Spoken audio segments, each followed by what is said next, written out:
The risk of erectile dysfunction 6 times higher in men with COVID. Gentlemen, you have my curiosity, but now you have my attention. Uh-oh. Yeah.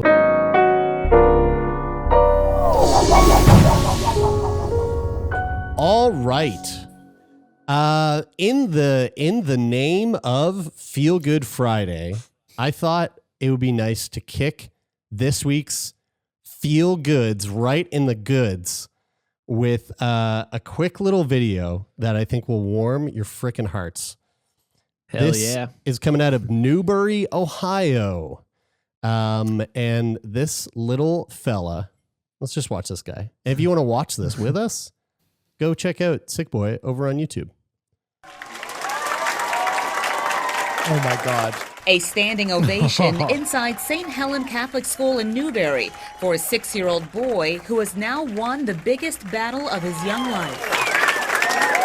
John Oliver Zippe, also known as J.O., receiving his final round of chemo 2 days after Christmas, ending a 3-year battle with leukemia. So today, his classmates, teachers, and family took time out for a surprise celebration. J.O. That dude, like, can we just one more time, just look at him walking down the hallway and getting the claps. Like, look at his little face. He just doesn't even know how to hold it in his body. Happy. Being clapped, You being can clapped see him for, feeling not it getting in the his clap, body. not getting the clap. He was being clapped for. Getting the clap. He was getting the clap. He was You being can tell that his being- emotions he's are just being like applauded. bubbling up in him so much. It's just know. he's just feeling it in his shoulder, and his I know. arms are just like Yeah. getting all like janked up, and he's like, Yeah. I just this feels so good, but I don't know. I'm Yes. so happy I Yeah. made it. Yeah. So for folks who aren't watching on YouTube, Get your life. yeah, get your life. J.O., this little 6-year-old boy from Newbury, Ohio, he's walking down the hallway in his school, and like the entire school is lining the hallway, just giving him this giant round of applause as he like walks the runway, and you can see him just being like, just so like he's happy. so stoked. Poor little fucker, man. He was battling acute lymphoblastic leukemia for 3 years, and 3 years. That's yeah. wild. yeah, when he got diagnosed, he spent 18 days in the hospital, and then went through about 3 years worth of chemo. But he just finished it and went back to school, and later in that video, one of his teachers is like, he's got an old soul. He likes airplanes and World War II. So fucking cute. Man, Oh my God. That's so living with heartwarming. leukemia for 3 Yeah. years as a 6-year-old, it's like half your life. Half Yeah. your life you've lived with cancer, which Yeah. is, man, that must be really scary for him. So to see that reaction from his classmates, it's like, Jared, that's my type of content. Yeah, that's I good love shit. that. I figured you'd enjoy that, and thanks to Lauren for putting that in Slack, because that made my day. Thanks, love. So sweet. And now for something a little less cute, but far more interesting. This is going to blow your fucking minds. This is coming from WebMD. This is an article that I thought to be extremely interesting. Erectile dysfunction. The risk of erectile dysfunction 6 times higher in men with COVID. Uh-oh. Yeah. So hear me out. The reason I wanted to bring this up is because there's some fucking yahoos here in this city, and I know these yahoos exist in every city across the fucking country, who have just recently here in this city gotten arrested at a gathering to protest masks. And so I think this article is what should be pumped out to the masses to make these fucking nincompoops take a second thought about putting their mask on. COVID-19 increases the risk of developing erectile dysfunction, ED, by nearly 6 times, according to data from the first study to investigate the association between ED and COVID in young men in a real-life setting. The preliminary numbers also indicated that having ED also increased men's susceptibility to SARS-CoV-2 infection. Men with ED are more than 5 times more likely to have COVID-19. So that's also pretty fucking interesting. That's really interesting. Mm-hmm. For men with a history of COVID-19, the estimated risk of developing ED was 5.66 times higher. Those numbers remained even after other factors were considered. Dude, I can hear the bros right now. The reason why it's 5 times more likely is because it's unhealthy people that aren't hitting the gym. They're not working out. They're not protecting their immune systems. It's only 80 plus year olds getting COVID. And as long as I'm young and healthy, man, I'm not going to get sick, right? Right, bros? Well, bro, COVID doesn't discriminate. COVID's attacking any and all penises that exist. The study, which was led by Emanuele Giannini, MD, professor of endocrinology and medical sexology, University of Rome Tor Vergata, Rome, Italy. Oh, that's where the accent comes. I was wondering. Yeah, I wasn't sure if you made his name Italian or if he was actually Italian. It's Emanuele Giannini. Oh my God, Jared, don't kiss your lips like that with your fingers. Oh my God. This article or the study was published on the 20th of March this year in Andrology. That's the name of the journal. He was quoted saying, "Mask up to keep it up." I like that. Stop. I like that. That's not true. Hey, Yeah, it is hey true. Jerry, remember when we recorded that podcast with the head of geriatrics at I think it was Sinai in Toronto, and you said Yeah, COVID Dr. doesn't Samir discriminate. And he said, was like, yeah, and he said, yeah, it actually does. It fucking does, bro. Yeah. He shut me up real quick. ED can be both a short-term and long-term complication of COVID-19, Giannini suggests. So let me just say that again. For all you fucking boobs getting arrested at the mask protest, ED can both be a short-term and long-term complication of COVID-19. He was quoted saying, when offered, men should have the COVID vaccination. Got mine booked for June 1st, baby. It also gives a whole new meaning to wearing the mask. Mask up to keep it up, he says. It could possibly have the added benefit of preventing sexual dysfunction.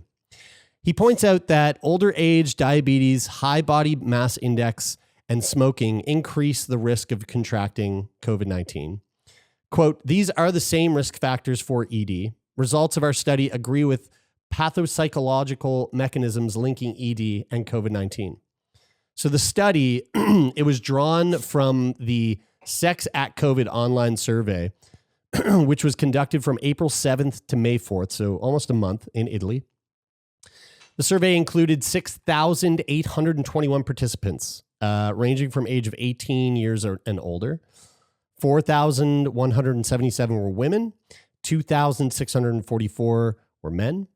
And from that identified number of sexually active men who had tested positive for COVID-19, they were matched with another group of men who had not. So the researchers took the data, they factored in the effects of lockdown and social distancing on the intrapsychic, relational and sexual health of the participants. So they're also considering these people are locked up. Some of them are probably depressed. Then they measured the ED or erectile. Sorry, they measured the erectile function with the International Index of Erectile Function, or the Sexual Health Inventory for Men. So this is I actually went to it.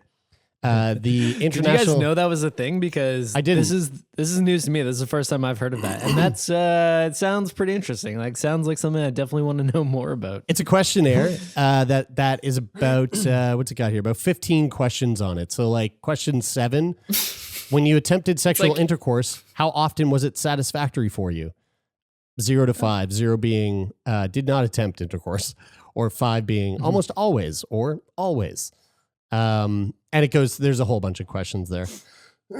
So there you go. Sorry, go ahead. Well, they use this index to figure out whether or not people had ED. And this index is used in clinical settings. In light of the two-way interaction between sexual activity and psychological well-being, results were adjusted for any influence of anxiety and depression, which were measured with recognized scales for use in patients with a history of COVID-19. So the results of the study showed that the prevalence of ED was significantly higher among men who self-reported a history of COVID-19 compared to that matching COVID negative population, which was actually 28% versus 9.33%. After adjusting for variables that are considered to have a bearing on the development of ED, such as psychological status, age, and BMI, the odds ratio for developing ED after having COVID dropped down to 5.66. So that's where we get the 6 times more likely to get ED from actually contracting COVID. This is I highlighted this part here. The authors note that persons who experience a sudden onset or worsening of ED might also consider quarantining as a precaution or be tested for COVID-19. They warn that the virus might act as a potential trigger for the onset of erectile impairment or become an aggravating factor for its progression to more severe forms. So if your dick stops working, you can't get boners, but you don't have the sniffles and you don't have a fever, maybe just stay home from work and book your test. Is that because your penis is basically immunocompromised? So like you don't want to risk getting COVID to like exaggerate the long-term effects of the ED, or is it that your dick isn't working and maybe you have COVID? I think it's maybe you have COVID. That's why your dick's not working. I don't think it's that your dick's got COVID. You got COVID. You know, guys, I'm seeing here that ED is actually crazy prevalent. Yeah. It's like 33% of men. 33% of men have ED. But have still, ED or have like an experience with ED? Probably will have ED at some point in their life or an experience of ED. So obviously that is like across all ages. But you know what? You know what this at the very least that this is? This is like one of those. This is like the inverse of the wrestlers in Mexico enticing people to come down and get vaccinated, or get tested for COVID or whatever. It's like it's like a scare. It's a scare tactic. Like, hey, here's one more reason why you should totally do this very reasonable thing, that is wearing a mask, because it's like you put on a scare tactic. You know, like you put cotton clothing on every part of your body, and then someone's like, hey, just put like 6 more square inches of cotton over your face. in addition to all the other cotton that you voluntarily put in front of your dick every day. You can't take my freedom. yeah. And now it's a freedom question. Taking away my dick freedom. I have a question though. And maybe this is like a Taylor-esque question, but Pfizer, does it not produce pills against ED? That's and they also produce a vaccine. Oh my God. Wow. Prominently. I'm just asking questions. I like how you said that was a Taylor question. Look into it, man. Look into it. That's all I'm saying. That reminded me of a very Black Dynamite-esque question. Yeah, totally. Similarly, Black Dynamite. Similarly, patients who have ED, this is the last thing in the article there, should consider their erectile impairment as a sign of possible underlying conditions that could increase the likelihood of suffering from COVID-19. So, if you have ED, be careful, wear your mask. If you don't have ED and then all of a sudden you do, I would say 100% you got COVID. You heard it here first. So it's like maybe they'll do that instead of tests. Just a quick jerk and go. Yeah. You're broke. You got it. Wait, so are they basically saying that because I've been nervous about losing my sense of taste or smell, and I think if that happened to me, I mean there was a few months ago, I don't know if I brought this up on the podcast, but I went to eat a bag of chips at night. I just bought them from the grocery store, went home, opened them up, grabbed a handful of these chips. They're jalapeno flavored. That's flavor. Mouth. That's a lot of flavor in jalapeno. Dude, I put it in my mouth. I couldn't taste them. I couldn't taste them at all. And so I was like, holy fuck.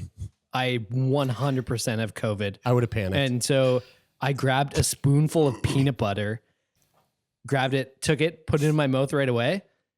Could taste the peanut butter, no problem. And I was like, these chips just fucking suck. See, I would have this is like the most flavorless chips I've ever bought in my entire life. And I would have panicked.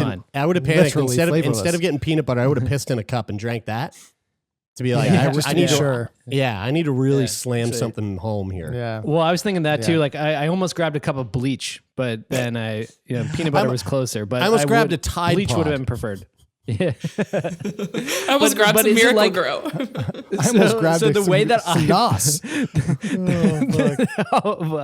Wow, good throwback jokes, guys. But the way that I thought about that sense of taste being gone, should I also think that if I can't get a hard on? Well, I mean that's what the takeaway doc here is saying. Doc Giannini is saying that if you don't get boners anymore for some godforsaken reason, you might want to just book yourself an asymptomatic test because I actually heard that that's an alternate. Like if you want to opt out, like if you go to the testing site or the rapid testing site, and they're like, okay, we're going to swab your nose now. We're just going to stick it up here. It's going to be 5 seconds. We're going to take it out. You can now say, I would like to opt out of that test. Mm-hmm. And they'll just aggravate your they'll aggravate your genitals. Mm-hmm. Aggravate your genitals. They'll just aggravate it. They'll just like that's what Taylor says to Kyla at night. He's like, Kyla, I need you to come over here and aggravate my genitals. Can you agitate? Can you agitate my genitals? Can you agitate? Yeah, they use it. It's called a G agitator, and they use the G agitator and they agitate gently and then more aggressively if there's no response, and then that is used as the backup test to the nasal swab. Do you think more guys would get tested if the option was to come and use the G agitator to get jerked off, and if you were able to come, then Taylor just shut off his video. Taylor was so upset by that question that he literally just shut his video off. Do you think that more guys would get tested? He couldn't help but test to see right now if he was.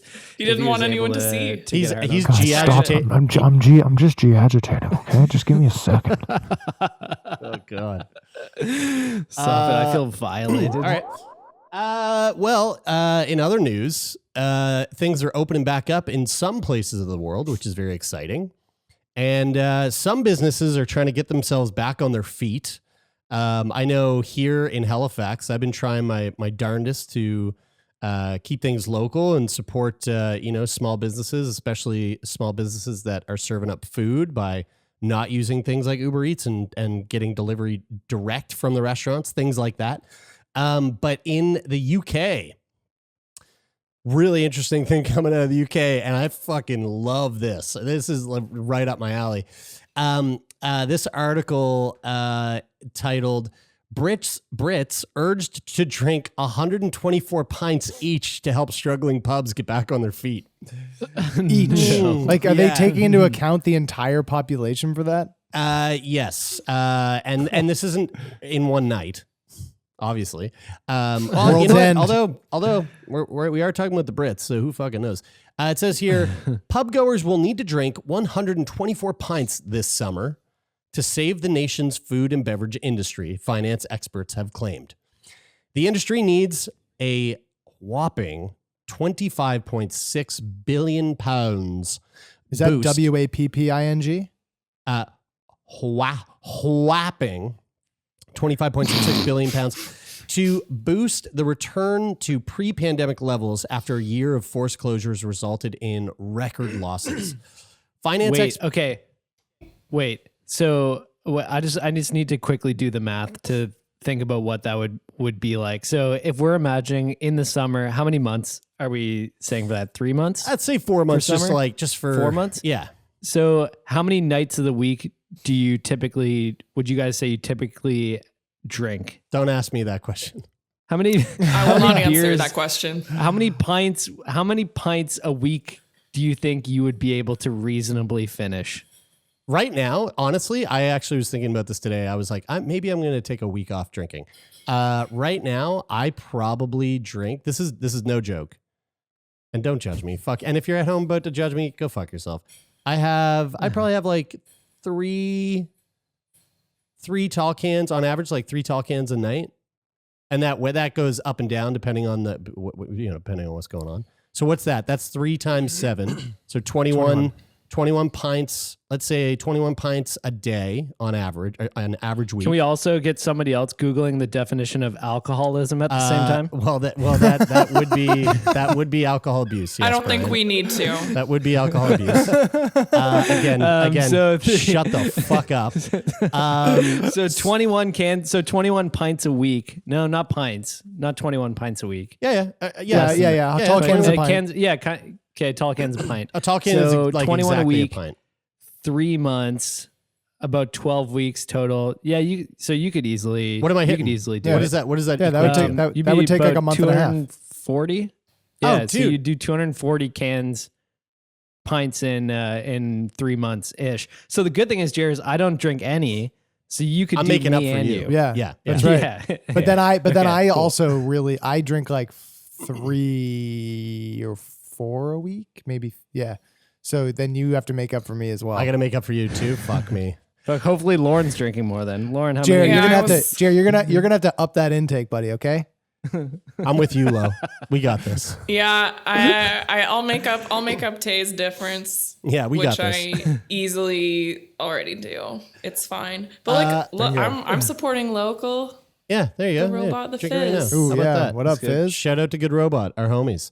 Finance experts, company debt says drastic drinking would be the best way of saving struggling hospitality businesses and to protect pubs from facing closures as a result of lockdown. That's such a drastic thing to say. Its website so states, drastic. I know. Its website states, quote, with the latest estimates suggesting that the UK's food and beverage industry lost at least 25.66 billion due to COVID-19, we wondered how much every person in the UK would need to spend in order to reach pre-pandemic levels.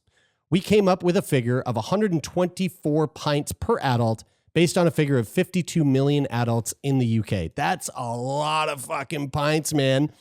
52 million times 124. What the fuck is that? Stephen Hawking, get me. 52 million times 124. Yeah. Yeah, it's like somewhere in. Here, let's just do it. Ask the robot slave. Alexa.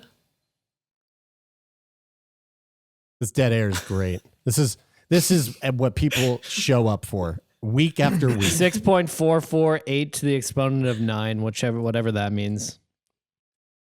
So we still don't know. What wait, hold on. Are we talking about a number? Billion. Oh, okay. 6.5 billion. The way you said that, it sounded like a number that I was like, that does, yeah. That like we Exponent. can't even comprehend. It's you're like, no. The UK It's because pub the owners need calculator- to spend an infinite amount of money to bring us back to where we need to be. It's because the calculator, when you hold it in the short version, it only tells you how many decimal places it goes. So I couldn't do. I had to turn my phone sideways so that I could actually read the real number.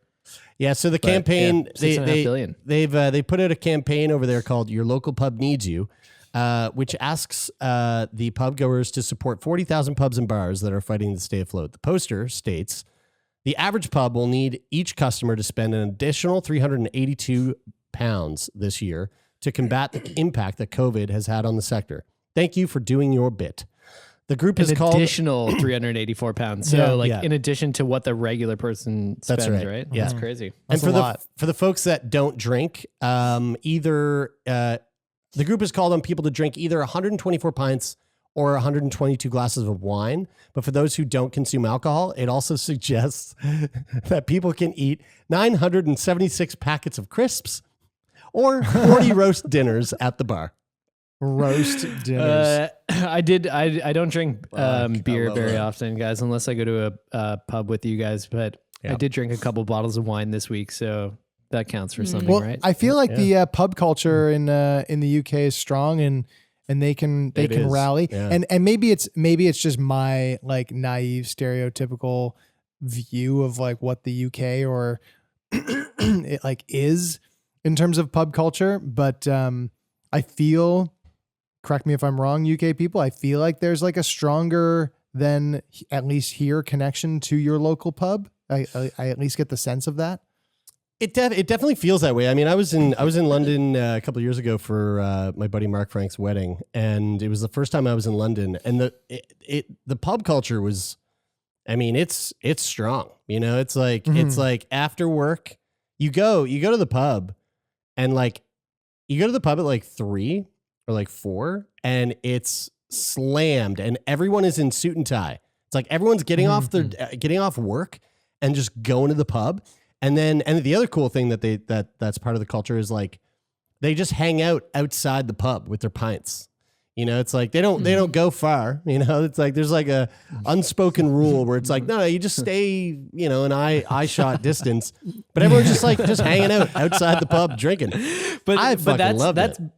That's like big in a lot of big cities where people work in the downtown core, but where it like really thrives, the pub culture thrives in the UK is in the rural communities, because like they all have their own little, like it seems like every little community that I've been to in the UK has their own pub. Like, I mean, it might be like a town of 40 houses, and there's a pub. But it's got a pub. It has to have a pub, because if it doesn't, then where are you going to meet up for that beer at 4:00? Yeah.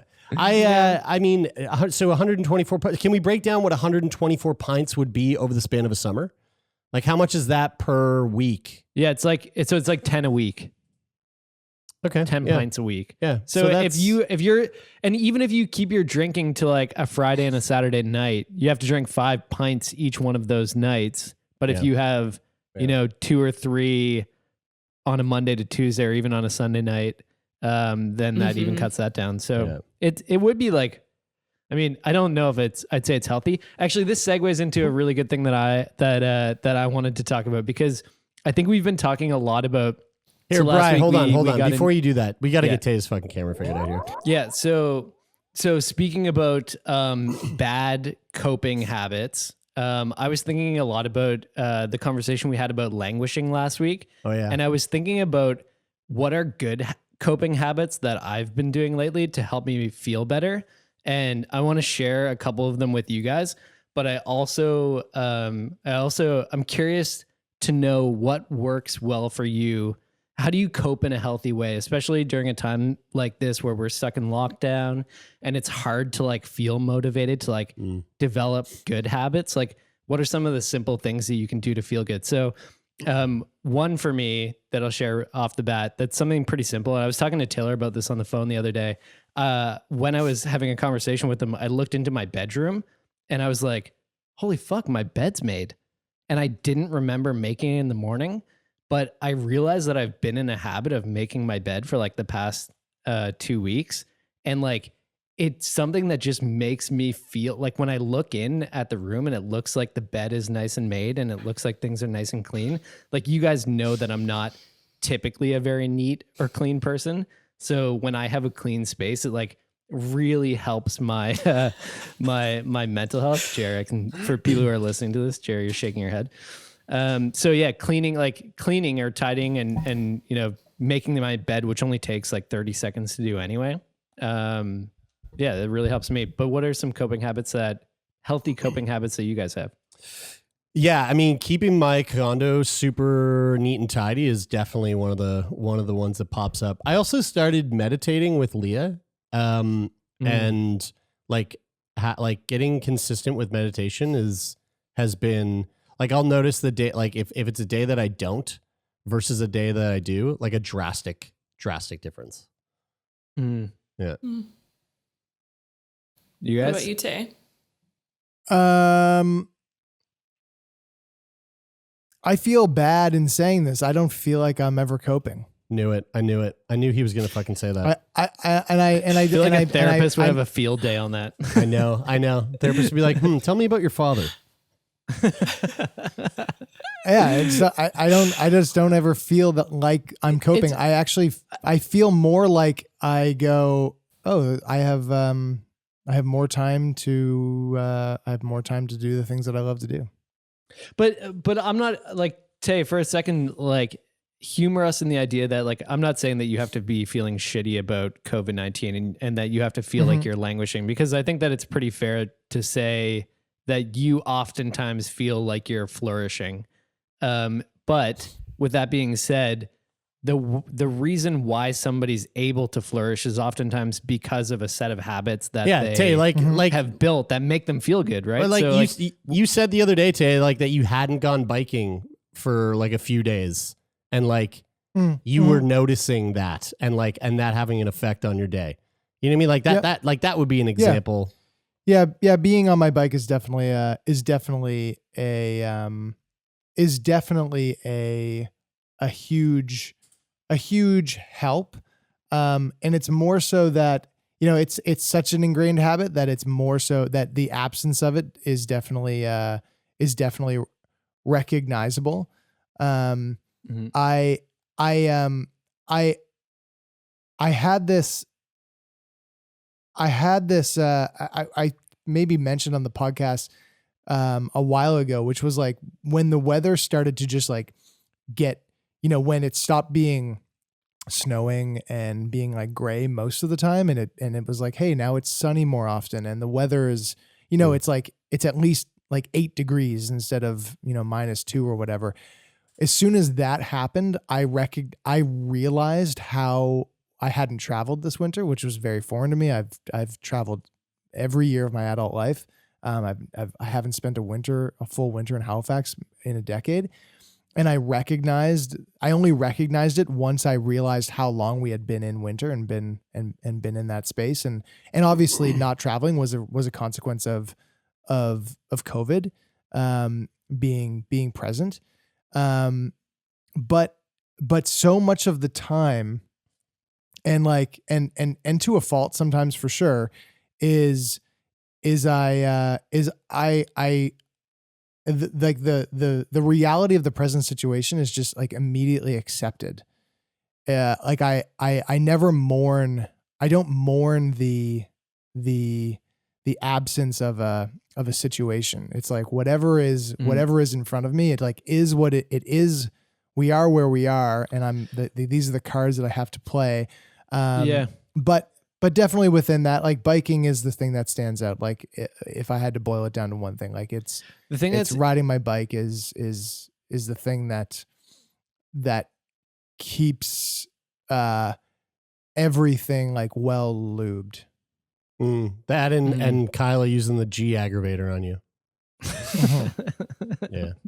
I mean that goes without saying. Yeah. Lauren, what about you?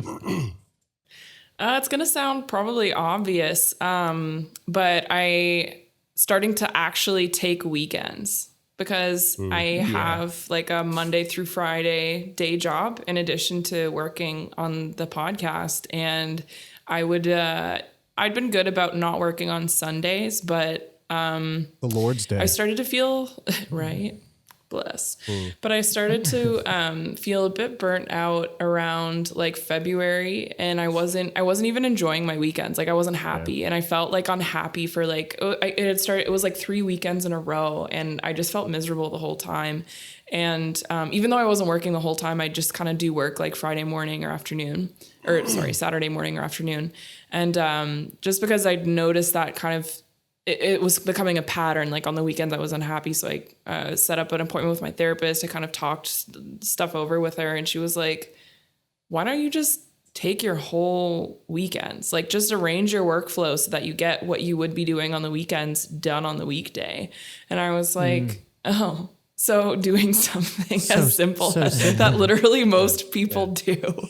But that's made such a positive difference, is just like taking time for myself to rest and be present, because I struggle, I guess, with the kind of perfectionistic tendency that I always need to be doing something and producing something and totally and that. So that's made a huge difference for me. I find the weekend is like the hard part I find about that is that like sometimes when I take a full weekend off, like I've been trying to get in the habit of doing that the last few weeks actually. And I find that initially I just feel this sense of guilt around like all these things that I should be doing. And so I have to like find a way to, accept that it's okay to take time off. And it's actually, it's funny when I was coaching canoeing, I used to always say to the athletes that rest was actually part of training, because if you're not resting, then you can't train properly.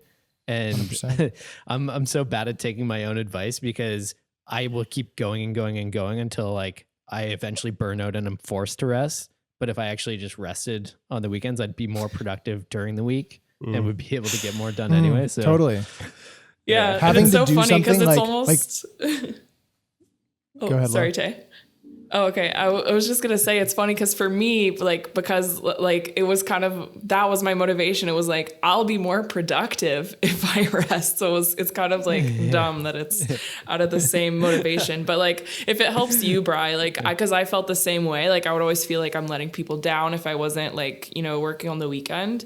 And what kind of did it, what made me kind of, what helps shift my perspective when I struggle feeling with that feeling of guilt is I just kind of think like, okay, when I'm on my deathbed, am I going to wish that I spent more time working on the weekends?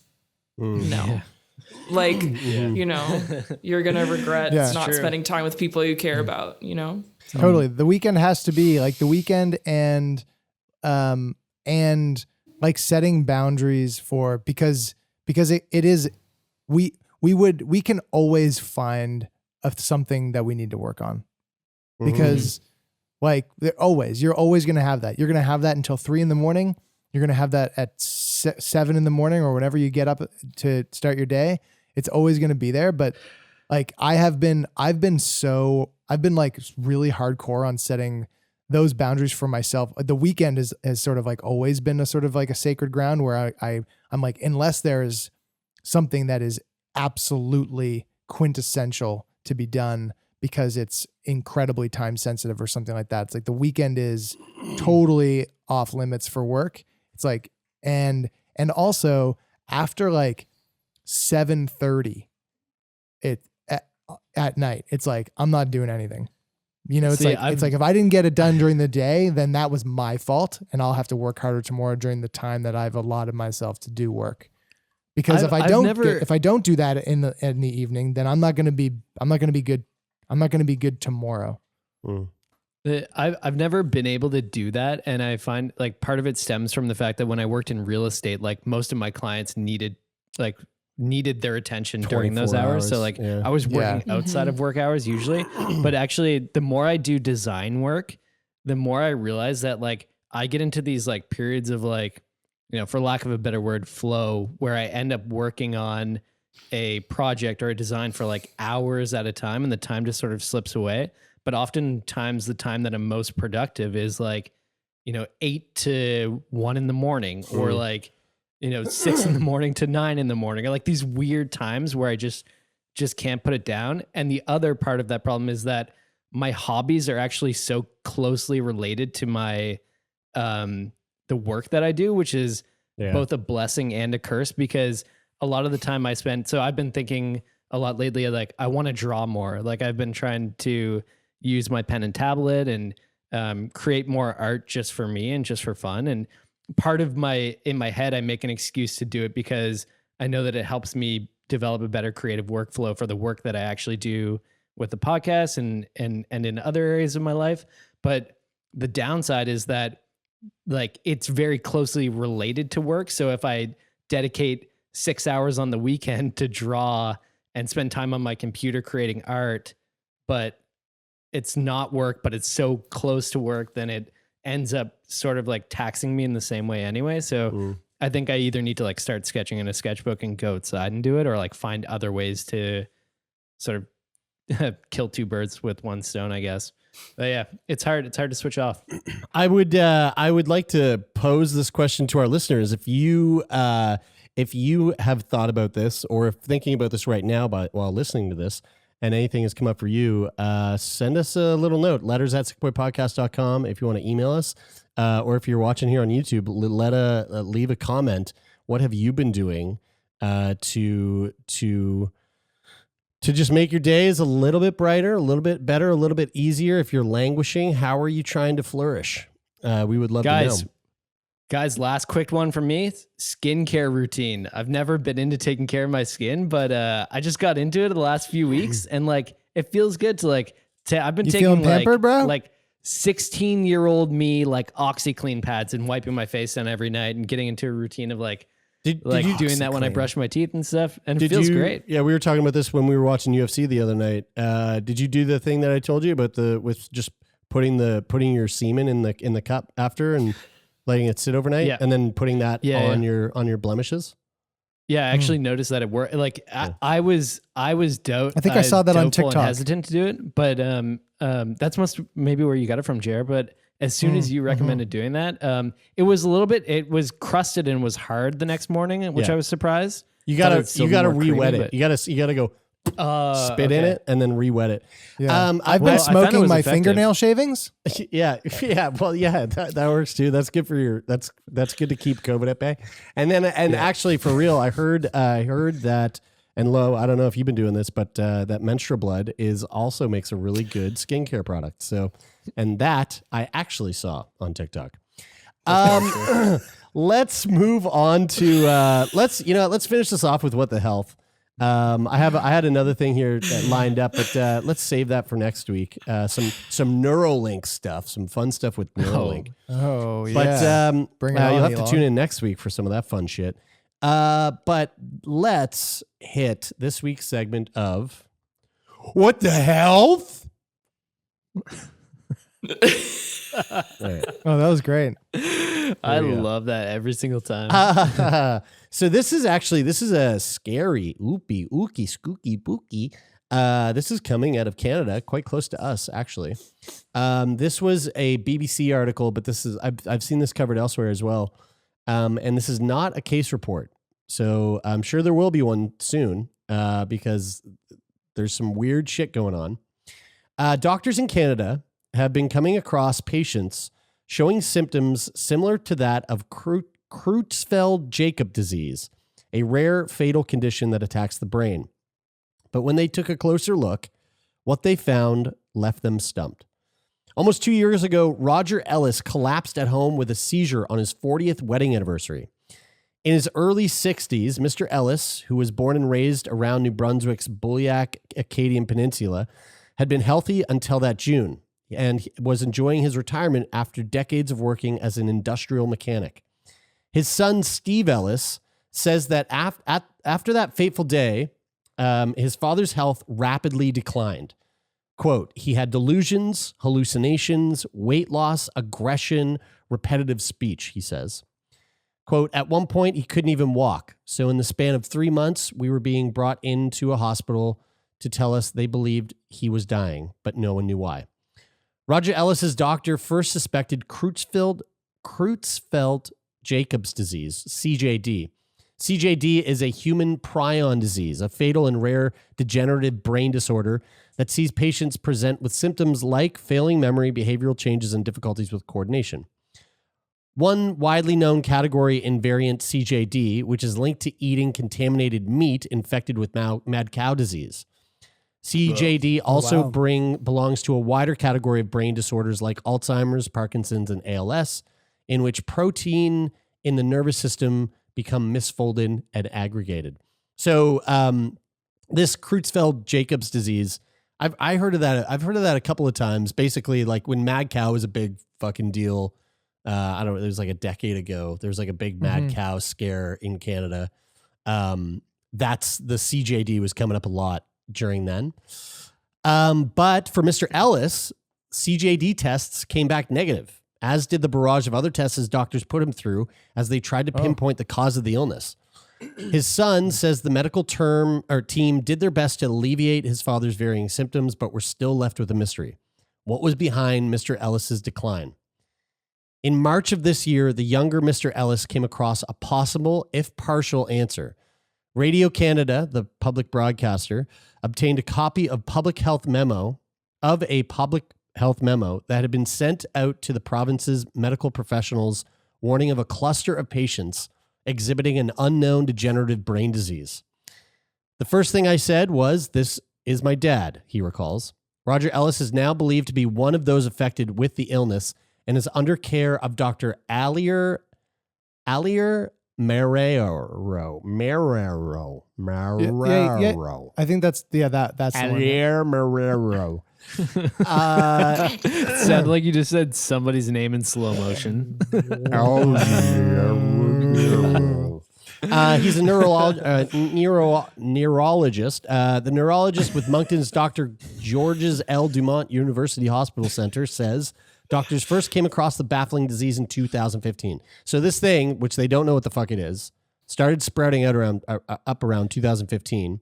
They start to how find many people more. were like they said there's a group like It's a how cluster, many? yeah. At the time, cluster of people. yeah, at the time it was one patient in 2015. It was an isolated and atypical case. But since then, there have been more patients like the first. Now, it's enough now that the doctors have been able to identify the cluster as a different condition or syndrome never seen before. So still don't know what the fuck it is, but right now they're currently tracking 48 cases of this extremely... Oh, dude, I know what it is. Oh, perfect. It's, they just put a 5G tower in there. Oh, that fuck, is dude. That probably... makes so much sense. That is actually probably... I've been Doesn't seeing that make 5G on my sense? phone, and things feel different, Yeah. noticeably. Well, I've been seeing 5G on my phone, and it's been ever since the COVID cases started to skyrocket here. Oh my God, guys, stop, please. saying. The cases are evenly split between men and women in ages ranging from 18 to 85. So big, broad range here. And they're from the Acadian Peninsula and Moncton areas of New Brunswick. 6 people are believed to have died from the illness. So it's a fucking serious. People are dying from it. And there's since 2015, it went from 1 to 48 cases. And most people have been beginning experiencing the symptoms pretty recently, like from 2018 on. But there has been one that's believed to have had symptoms as early as 2013. And they're basically saying the symptoms are pretty wide. They range from behavioral changes like anxiety, depression, irritability, along with unexplained pain, muscle aches, and spasms in previously healthy individuals. Frequently, patients develop difficulties sleeping. This gets so intense. Sleeping, severe insomnia or hypersomnia, Whoa. and memory problems. They can be fast advancing language impairments that make it difficult to communicate and hold a fluent conversation. Issues like stuttering or word repetition. Another symptom is rapid weight loss and muscle atrophy, as well as visual disturbances and coordination problems. Guys, what was that show that you guys just watched where they all the people disappeared? Oh, The Leftovers. The Leftovers. Oh, yeah. This kind of reminds me of like this could be the plot for like a Leftovers style show where like this all of a sudden reminds a you of large the group TV people- show that you haven't watched? Yeah. Yeah. I watched the first like 4 episodes, then I just wasn't really that interested in it. But I started Mr. Robot. you shut your mouth. recommendation, Taylor. Oh, yeah. I mean, yeah, Good it job, good job. could be something like that. It's interesting that it's tied to one very specific geographic area. You know, Right. Maybe it's some sort of governmental, government weapon being tested out in the New Brunswick area. Maybe it's aliens. It's like Stranger Things. Could be UFOs. I mean, I know that we're poking fun at conspiracy theory shit, but we also fully interviewed an investigative journalist who dug into MK Ultra and some pretty sketchy shit where people were actually being driven insane by a government program, which is really mind blowing. The other thing, I mean, maybe there is a maybe. mind control program happening in New Brunswick. The other thing is, I think they should look into radon gas. They're going. So they are looking into a number of different things. Suspected patients are undergoing. So that, like I said earlier, they undergo prion disease tests for genetic conditions, panels looking at autoimmune disorders or forms of cancer, screenings for things like viruses, bacteria, fungus, heavy metals, and abnormal antibodies. They're asked about their environmental factors, lifestyle exposures, travel, medicine, medical history, and food and water sources. They undergo spinal taps for to test for various possible infections and disorders. And right now, there's no treatment beyond helping to alleviate discomfort. And right now, the theory is that the disease is acquired and not genetic. So super fucking but wild. It seems like it would be something environmental just because of like the geographic sort of location that it's tied to. Yeah, that's why I was thinking maybe aliens. You know? Yeah, it could be. Were there crop circles in that area? That wasn't a part of the BBC article. However, I will say this. Could have been overlooked. I don't have it in front of me here. I could probably bring it up, but I won't waste time. And I don't even know if I should say this, but we had someone reach out to us who's the daughter of, I don't know if it's Mr. Ellis or not. It could be, but the email is basically, I'm the daughter of one of the people suffering from that whack fucking brain disease that they don't know of in Brunswick. So, you know, maybe we'll get her on and ask her about the crop circles. I'm sure she'll be like, no, that's offensive, dummy. Yeah. But it's fucking wild. Like it is really wild that this thing, that this thing is a cluster of people in a very, very specific region in Atlantic Canada. That to me, it's got is a movie. fucking It's got like fascinating. Stephen King movie written all over it. You know? Yeah, it does. Right. Yeah. So folks, if you've heard anything, if you know anything, crop circles or government weird tests going on in your area, like I said, hit us up, leave a comment below. What do you think? Guys, I want to know about the most misleading, like a diagnosis or phenomenon that happened that was like very misleading. People thought it was one thing, and then they figured out that it was something else. Like we should get people to write in examples of stories that like had the biggest red herring. Yeah, I could tell you. I could tell you one right now. Tell me one. Mm-hmm. Women having night terrors and everyone thinking that they're witches, so they fucking string them up and burn them at the stake. That was one. That's a perfect example. Yeah. When really they just have a sleep disorder and they thought a demon was sitting on their chest, and everyone's like, "You're a fucking witch." Yeah. Right. Or also with women, hysteria. Yeah. Yeah, that's what I was gonna say. Or that dancing thing we talked about, the dancing plague. That's okay, Lo. I said it for you. Mansplained. I appreciate it for when men speak for me. I love it so much. I'm going to make a new logo that animates over every time we say something before Lauren does or cut her off, and then it'll just be like, mansplained. Oh, God, I hate us. Well, folks, thank you so much for tuning in this week. We really appreciate every single one of you. And hey, if you're listening on an audio platform, which might be Apple Podcasts or Spotify or the CBC Listen app, be sure to leave a rating and review if you can do that, and hit the follow or subscribe button, because that means the world to us. And folks watching on YouTube, good to see your faces again. And leave a comment below, hit the like button, and be sure to subscribe so that you know when these videos are coming out. We're releasing shit every Monday, Wednesday, and Friday. So love seeing and hearing from all of you. And if you have any fan mail that you want to send to us, any stories that you want to tell us, or if you have a bone to pick with mansplainers like us, Oh my God. you send that to letters@sickboypodcast.com. You can tell all this guy. You can tell us how much you hate us. And if you want to be a guest on the show, you can go to sickboypodcast.com/contact, fill out the guest form, and maybe we'll have you in the hot seat. Hey, Taylor, why don't you tell Lauren what to do next? I'm going to tell Brian what to do next. Brian, you're going to thank everybody, and then Wait, where I'm you gonna tell Lauren to read a letter? I'm going to mansplain your part. No, Lauren needs to read a letter. Yeah, Lauren, read a letter, okay. Lauren. Guys, So we we have to have cut two- all this down. Let's take it from the top. We have two No, really nice. keep going. We have two really nice letters. Both were DMs actually. So this one comes to us from a doctor named James.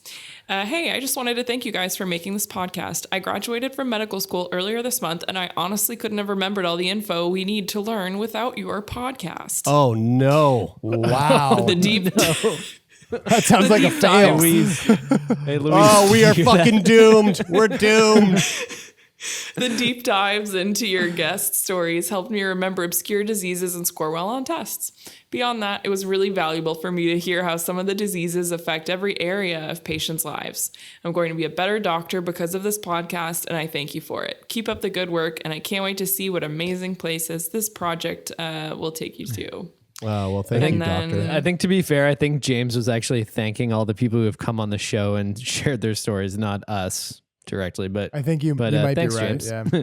Yeah, and we would like to thank all of the guests that come on and speak to us. And then speaking of guests that come on to speak to us, somebody had a response or something to add about John's episode on penile cancer recently. So this person wrote in from the Philippines. Hi, Sick Boy Podcast. I am Mick from the Philippines. I was listening to the episode of the penile cancer, and you guys asked listeners to tell you a circumcision story. I forgot what email to send the story in, so I decided to message here instead. It is letters@sickboypodcast.com. But we're very glad you DM'd us, Mick. In the Philippines, it is a must to be circumcised during puberty or before puberty hits. It's purely for cultural reasons because it's considered a rite of passage to manhood here. Whoa. I was cut at age 13. Oh, yeah, bro. Welcome to the club. Prime time. It was done in a doctor's clinic. It was kind of embarrassing because I was already a young man by then. I remembered I got an erection when the doctor was applying betadine to my genitalia. It was embarrassing, but the cold betadine didn't help. And I remembered being in pain for the next 2 weeks. Morning wood is so painful too. Oh, yeah. So that was, I wrote Mick back. Because I think he wrote all three of us on Instagram, or all four of us on Instagram. I'm not sure if he wrote you directly low as well, but I said something like, "Well, that's a crazy story. That's so embarrassing, but something that I hope you can look back on and laugh at." And he then said that the doctor when upon seeing it, he laughed and said, or like chuckled and said, "It will go down when we start cutting." Yeah. Oh my God, that's horrifying. Yeah, that's how it works. Yeah, I bet. Brian, what was that fucking sound outside? Thunder. Whoa, Yeah. that was wow. thunder. Massive lightning. Cool. Yeah. Cool. Massive lightning, dude. Yay.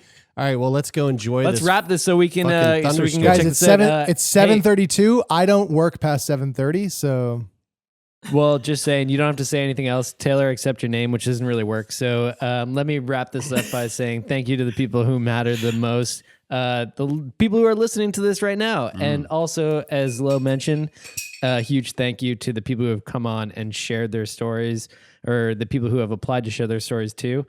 We appreciate you. We love you. Thank you for doing that. Thank you, Lauren. You're amazing. We really appreciate the work that you do. Taylor, Jer, I love doing this with you guys. Thank you to Jeff Lonis for managing this ship. Thank you to Donovan the Meerkat Morgan for the amazing sound design. And thank you to Rich O'Coin for the theme music. That is it for this week. I'm Brian. I'm Taylor. I'm Lauren. And I'm Jeremy, and this is Sick Boy. What is wrong with you? What is wrong with you? That's outrageous. Stay in the Blazers home.